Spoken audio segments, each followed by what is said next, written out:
here's the package. We get it from old Amazon Prime. There will be a link in the description, and you will be able to pick this up through Amazon Prime.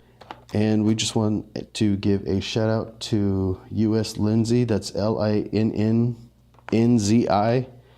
And Linda over there was fantastic, and she asked if we would do a review for this, and they sent us one. And so we're going to crack in and let's get started. So excuse me while I grab my knife and cut into this. Okay, so here we are. Let's take a look. All right, so here we have our digital camera. It's waterproof up to 3 meters or 9.8 feet. It says here that it's waterproof. I wonder if that's a waterproof housing or not. HD 2.0 camera and shock absorbent. That's not ESI or anything like that. So it just says digital camera on it. And then we've got some of the specs. I'll just go over some of it. We have 720p. Now this is a children's camera. That's why there's a kid on the cover. It is a children's camera, and it is made so that a kid can get a hold of it and actually have fun with this. And so for that, I'm going to have my lovely assistant, you'll see her in a minute, and she will be helping me with this review. So let's go ahead and break the seals off of here. Whoop, sorry, hit the camera. I think that's the only one, yeah. And there she is. And we got the black one, not the pink one. So, oh, that's pretty cool. I thought this was going to be like a removable housing like you get on not necessarily GoPro, but on like the Amazon tablet or what have you, or you put on your phone. You know, you get a skin and you just pop it on and off. But this is permanently affixed to it. I would hope that it would increase durability. It seems like it's made out of fairly strong plastic. I like that. Look at that right there. One of the things that I complained about the Soco, I'm sorry, not the Soco, the Econ. One of the things I complained about the Econ H6 was that the lens protruded very far out, and I was worried I was going to break that at any point. This one here has this nice little lip that goes around it, and it looks like it was made to anticipate children's little fingers getting on it and dropping it several times. It's got a nice whole mess of screws back here holding it together, and we have our buttons here. One of the things about the buttons that is nice is that underwater, a lot of times, I'm going to take this off, underwater a lot of times touch screens don't work. And so like the users of the Galaxy S8 or what have you, when they get their phones submerged, they can't pause or whatever. They have to pop out of the water, push the button, and then go back in. And or if you have the Note, whatever edition it is, Note 8, you have your stylus, and you can use your stylus and get that done. However, this, you have physical buttons. Some people don't like them. They feel, oh, there's me. Hey. I like physical buttons. They feel really good, really solid. We have menu, mode, zoom in, that's a plus there, minus, zoom out, time lapse, there's a flash, yeah, right there, flash, and then okay, and then trash it. Here we have open, push this up, yep, just like that. What is this? Is that the battery? Oh, no, it is not. 2 AAA, okay. So I only need 2 of these. So let's drop these in. Actually, let's get and it looks like you just drop it in. Usually you face it towards you so that you can see the logo. Yep, that's what it is. So the logo faces outward. Okay, and then we have our minus is on this side. Yeah, minus is up and plus up on that side. Oh, that's different. I don't even, So you push it down and push it up. There we go. Close it. All right, so now we should have some power. Let's fire. Oh, is that the power button? No, that's the camera button. That's the power button. There we go. Welcome. Please select your language. English, please. Date and time today. This is a underwater camera, so we hit. Let's see if we can get it. Is this touch screen at all? No. Here's some zoom. You know, honestly, that zoomed in a whole lot farther than I thought. And that looks pretty decent. Let's just, I mean, it's really low light in here. So let's take a picture. Go ahead and go underwater. Well, all right, while this video is playing, one of the things I'd like to point out is that the audio for the camera, it's decent for what it is, but I think there's a lot lacking in it. Let's take a listen.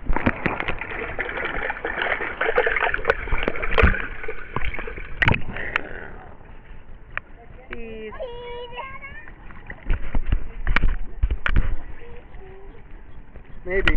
Of course, it's fun to watch them be nervous about taking pictures and taking a piece of electronics into the water because, you know, they know water and electronics are bad.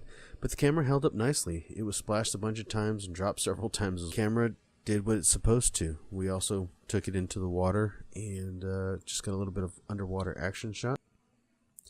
One of the things I do like about this camera in particular is that, like the GoPro, you don't have to have it in an enclosure, and that's something that's quite different from other action cams. As you've seen, I've done the Ekin and what was the other one? Oh, the Fit for it, and both of those, in order to be taken underwater, they have to be put into an enclosure. Whereas this one, it is ready. You don't have to worry about the kid saying, "Okay, I'm going," and then you forgot to put it into the water enclosure, and then you're stuck with a dead camera. That's nice. It's one less thing to carry around with you, and it's just a weight off your shoulders that you just really didn't notice that you had before until you got this thing. One of the things I did notice about the camera is that when you go into the review option, there is a bit of lag. I would not recommend checking out the videos from the camera. Just put them onto your computer and just wait to see what you got from there. Another thing that I noticed, you could not run the camera without batteries. Any of you that might have had the idea, like I did, of running this cam as a dash cam, you'll have to go look elsewhere. Try the Fit for it or the Ekin, or the next coming video I'll have another one out, and that one's actually pretty nice for it. But this one I tried to plug in without the batteries, and I plugged it into the wall and I plugged it into the car, and both times it prepared for data transfer only. Yes, you can run it on batteries, but from what I've found, you get about 30 to 40 minutes maybe of continuous video capturing. And if you're going short distances, that's fine, but if you're going to be taking an hour and a half long drive, you're going to have to bring a whole bunch of batteries with you, and that's not very lucrative or cost efficient. So if you're taking pictures and recording, then you might be getting about 45 to 50 minutes maybe. This does use only AAA batteries, 2 AAA batteries, which they're small. I mean, let's just be honest, AAAs are small. One of your best friends with this camera is going to be getting a battery charger for them. So get reusable batteries. Don't go buying disposables because you'll be going through them quickly. Not uncommon. All action cams come with the rechargeable battery. Mind you, this one, it's not as costly as a GoPro. You didn't spend $500, $600, so spend a little bit of extra money. I'll link them in the description below. That way you can take a look and pick out some. But yeah, you're definitely going to want rechargeable batteries, and you're going to need a recharging pack. Now, capturing with this camera has been nice, actually.